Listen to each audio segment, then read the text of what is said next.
మంత్రాలకు చింతకాయలు రాల్తాయో లేదో తెలవదు కానీ ఇప్పుడు తాంత్రిక పూజలకి చేతబడులకి ప్రభుత్వాలని కూల్చేసే శక్తి ఉన్నదా అన్న అనుమానాన్ని అయితే కర్ణాటక ఉప ముఖ్యమంత్రి డికే శివకుమార్ కలిగిస్తున్నారు. అది తన ప్రభుత్వం అంటే కాంగ్రెస్ ప్రభుత్వం మీద కర్ణాటకలో కాంగ్రెస్ ప్రభుత్వాన్ని కూల్చడానికి రాజకీయ ప్రత్యర్థులు మొత్తం తాంత్రిక పూజలు చేస్తున్నారనేదైతే ఇప్పుడు డికే శివకుమార్ తాజాగా చేసిన ఆరోపణ ఏదైతే ఉందో అది సంచలనంగా మారింది. ఈ యొక్క తాంత్రిక పూజలు చేస్తున్నారు అనే ఆరోపణలు చేయటమే కాదు, అవి ఎక్కడ చేస్తున్నారో తన రాజకీయ ప్రత్యర్థులే చేస్తున్నారు, కర్ణాటక చెందిన వాళ్ళే చేస్తున్నారు అనేది కూడా చెప్పటం అయితే ఇక్కడ మరీ ఒక విచిత్రంగా ఉంది. తరువాత మళ్ళీ ఒక ఆసక్తిగా క్యూరియాసిటీని కూడా పెంచుతోంది.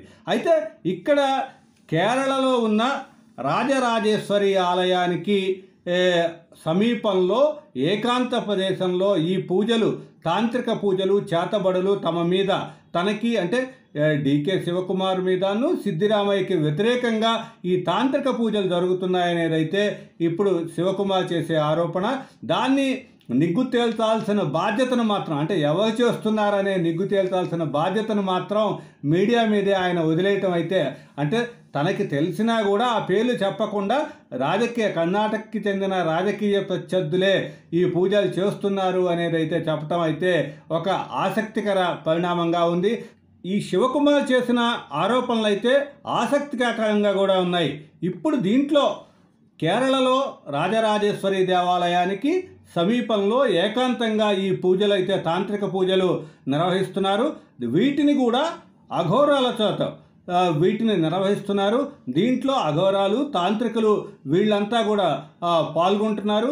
వీటిని అంటే తమకి వ్యతిరేకంగా చేసే రెండు యాగాలను కూడా ఆయన ఉటంకించడం జరిగింది.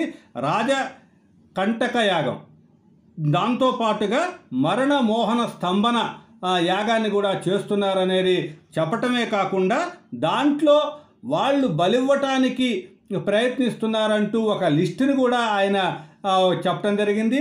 దీంట్లో 21 ఎర్ర మేకలు, తర్వాత 3 గేదెలు, 21 నల్ల బర్రెలు, తరువాత 5 పందులు వీటిని వాళ్ళు బలివ్వటానికి ప్రయత్నిస్తున్నారు అంటే బలివ్వటానికి చూస్తున్నారు అనేది కూడా ఆయన చెప్పడం జరిగింది.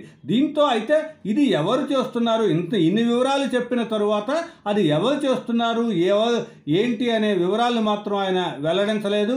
దాన్ని తెలుసుకోవాలి.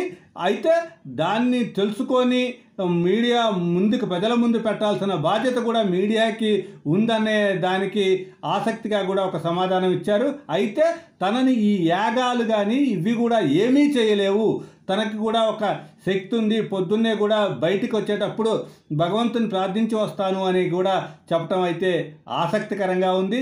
ఏదేమైనా సరే ఎప్పుడో ప్రభుత్వాన్ని ఎమ్మెల్యేలని మార్చి లేకపోతే కొనుగోలు చేసో లేకపోతే ప్రభుత్వాలని పడగొట్టడం అనేది ఇప్పుడు కర్ణాటకలో మామూలుగా అందరినీ ఎమ్మెల్యేలని కలుపుకొని ఒక పార్టీ ఎమ్మెల్యేలు ఇంకో పార్టీలోకి మారటం ఇవన్నీ కూడా వింటూనే ఉన్న ఆరోపణలు. అయితే తాజాగా ఈ డికే శివకుమార్ ఇలాంటి తాంత్రిక పూజలు చేతబడి తన ప్రభుత్వం మీద అస్థిరపరిచేందుకు జరుగుతున్నాయని చెప్పటం అయితే కొంత ఆశ్చర్యకరంగా ఉంది.